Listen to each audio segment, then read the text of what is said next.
Remember the lake.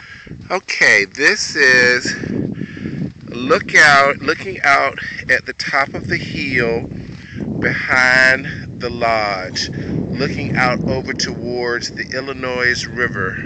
This is called Eagle Roost Overlook. All right, Eagle Roost Overlook. Okay, and Alden is overlooking it.